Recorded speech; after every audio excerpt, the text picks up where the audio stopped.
పెనమలూరు నియోజకవర్గం తాడిగడప మున్సిపాలిటీ పెనమలూరులో ఎన్టీఆర్ ప్రజా రైతు బజార్ను ప్రారంభించిన ఎమ్మెల్యే బోడే ప్రసాద్. ఈ సందర్భంగా బోడే ప్రసాద్ మాట్లాడుతూ వందల కుటుంబానికి జీవనోపాధి కల్పించడం సంతోషంగా ఉందని అన్నారు. ఈ భూమిని నేను ఆక్రమించానని, ఎంతో మంది ఇది ప్రభుత్వ భూమి అని హైకోర్టులో పిటిషన్ వేసి అడ్డుకోవాలని చూశారన్నారు. సాధారణంగా ప్రభుత్వానికి సంబంధించినటువంటి కార్యాలయాలు నిర్మించేటప్పుడు అంగన్వాడీ, లైబ్రరీలు ప్రభుత్వ భూముల్లోనే కడతామని, అదేవిధంగా ప్రజలకు ఉపాధి కల్పించడానికి ఇక్కడ రైతు బజార్ ఏర్పాటు చేశాము. ఇన్నర్ రింగ్ రోడ్ ప్రపోజల్ ఉండటంతో రైతు బజార్కి పర్మిషన్ రాలేదు. అందువలన తాత్కాలిక రైతు బజార్లు ఏర్పాటు చేశామని తెలిపారు. 2014-19 ఎమ్మెల్యేగా పనిచేసినప్పుడు నేను యనమలకుదురు గ్రామంలో ఎన్నికల ప్రచారానికి వెళ్ళినప్పుడు నాకు చాలా ఆశ్చర్యం వేసింది. విజయవాడ పక్కనే ఉండి, విజయవాడ మహానగరానికి పక్కనే ఉన్న యనమలకుదురులో ఒక్క రోడ్డు కూడా, కొత్తగా అభివృద్ధి చెందిన ప్రాంతంలో ఒక్క రోడ్డు కూడా లేదు. కొండెనకమాల శివపార్వతి నగర్ కానీ, యనమలకుదురు డొంక రోడ్లో,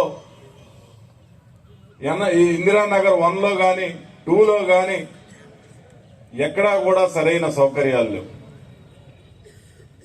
దాదాపు 6 నెలలు, సంవత్సరం గడుస్తూ ఉంది. అంటే 2015 ఆ సమయంలో నాకు సిగ్గేస్తుంది ఆ ఊరు వెళ్ళాలంటే. రోడ్లో ఎక్కడ కలవర్తులు లేవు. ఏదైనా కారు వెళ్ళాలంటే మెయిన్ రోడ్లో ఆపేసి నడిచి వెళ్ళటమే. డ్రైనేజీలు లేవు, వీధి లైట్లు లేవు, మంచినీరు లేదు.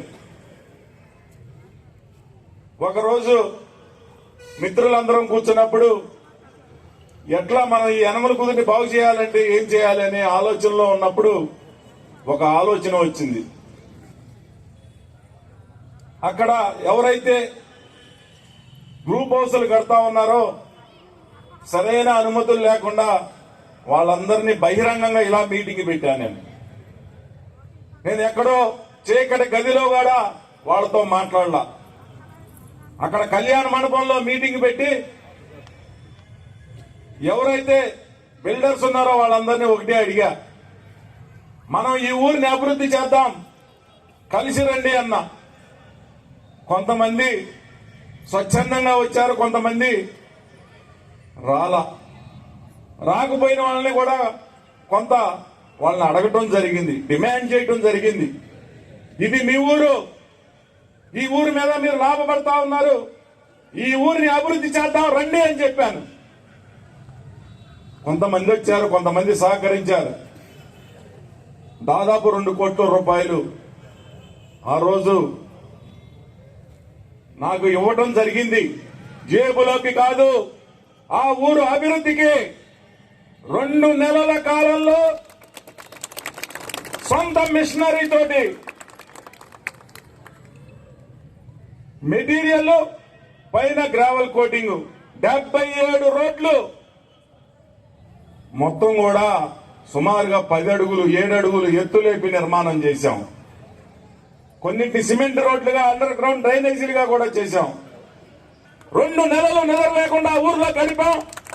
రాత్రి పగలు కూడా రోడ్లన్నీ కూడా నింపడం జరిగింది. అయిపోయినాక నా మీద బురద చల్లారు. ఆ తర్వాత జ్ఞానోదయం అయింది వాళ్ళకి. బోడే ప్రసాద్ ఆయన సొంతానికి అడగలేదు, ఈ ఊరికి అభివృద్ధికి అడిగాడు. తర్వాత వచ్చిన వైకాపా ప్రభుత్వం దోచుకుంది. ఎవరు మంచోళ్ళు అనేది ఒక కష్టం వచ్చిన తర్వాత కానీ తెలవాల. ఆ తర్వాత అనేకంగా నా మీద ఏదో ఒక బురద చల్లాలని ప్రయత్నం చేశారు. ఈ రోజు రైతు బజార్, అక్కడ రైతు బజార్ ఏర్పాటు చేస్తే దాదాపు 40-50 మంది దాని మీద బతుకుతా ఉన్నారు. కార్మికులు బతుకుతా ఉన్నారు. వేల మంది వినియోగదారులు బతుకుతా ఉన్నారు. తక్కువ ధరకి కూరగాయలు తీసుకెళ్తా ఉన్నారు. అక్కడంట బోడే ప్రసాద్ కి నెల కుట్టికి 150 రూపాయలు కాడికి బోడే ప్రసాద్ ఇంటికి వచ్చేస్తాయని చెప్తా ఉన్నారు. నేను వాళ్ళను కూడా, ఎవరైతే ఆర్గనైజ్ చేస్తున్నారో వాళ్ళని కూడా చెప్పా, మొదటి 10 నెలలు వాళ్ళు బోర్డు రాయిలా. వెంటనే మీరు బోర్డు మీద ఎంత డబ్బులు వసూలు చేశారు, ఎంత ఖర్చు అయ్యింది, జమా లెక్కలతో సహా అక్కడ రాయండి. ప్రతి ఒక్కరికి ఒక పేపర్ ప్రింట్ వేసి వాళ్ళందరికీ కూడా పంచండి అని చెప్పేసి చెప్పాను. ఇంత పారదర్శకత మనం చెల్తా ఉంటే ఇదంతా కోట్ల రూపాయలు ఖరీదు గల భూమి ఆక్రమించుకుంటున్నామంట. సిగ్గుండాలి. ఇది మనం ఆక్రమించుకుంటే అది మన చెల్లుబాటు అవుతుందా? ఆక్రమించుకున్న చరిత్ర చాలా ఉంది, అది నిదానంగా బయటకు వస్తుంది. ఇది ఈ రోజు కాకపోతే రేపు ఖాళీ చేయమంటే ప్రభుత్వం ఇక్కడ నిర్మాణం ఏదైనా చెయ్యాలి అనుకుంటే మరుక్షణమే స్వచ్ఛందంగా వీళ్ళందరూ కూడా ఖాళీ చేయడానికి సిద్ధపడే ఈ రోజు ఇక్కడ వ్యాపారానికి వీళ్ళందరూ బతకడానికి కూడా వీళ్ళని ఇక్కడ తీసుకురావడం జరిగింది. వాళ్ళు బతకాలి, ఇక్కడ చుట్టుపక్కల ఉన్న ప్రజలకి ఇది ఉపయోగపడాలి.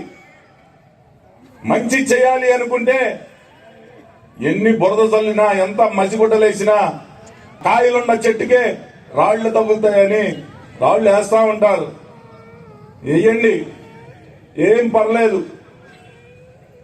అయినా ప్రజల మంచి కోసం మనం ఏం చేయాలో ముందుకు వెళ్ళటమే తప్పితే వెనక్కి తిరిగి చూసుకోవడం మనకి తెలవదు అని చెప్పి ఈ సందర్భంగా తెలియజేస్తూ, వ్యాపారం డెవలప్ అయినాక కొద్ది కొద్ది కూరగాయలు తెచ్చుకొని కూరగాయలన్నీ కూడా లాస్ అవ్వకుండా అమ్ముకోమని చెప్పి కొద్ది కొద్ది కూరగాయలు ఇది ప్రారంభం కాబట్టి ప్రజలు అలవాటు పడేదాకా ఇటు గుడివాడ, ఇటు మచిలీపట్నం, పామర్రు ఇంకా చుట్టుపక్కల ప్రజలు కూడా వెళ్లే రహదారి కాబట్టి తప్పకుండా మనకి విశాలమైన గ్రౌండ్ ఉంది, కారు పార్కింగ్ ఉంది. ఇక్కడికి వచ్చి ప్రతి ఒక్కరు కూడా కూరగాయలు కొనుక్కెళ్తారు కాబట్టి మీరు నాణ్యత గల కూరగాయలు అమ్మండి, మంచి పేరు తీసుకురండి. మీరు మీ కుటుంబం దీని మీద బతికే విధంగా వినియోగదారులకి మంచి సేవలు అందించండి, మీరు మంచి లాభాలు పొందండి అని చెప్పి ఈ సందర్భంగా తెలియజేస్తూ మీ అందరి దగ్గర సెలవు తీసుకుంటా ఉన్నాను.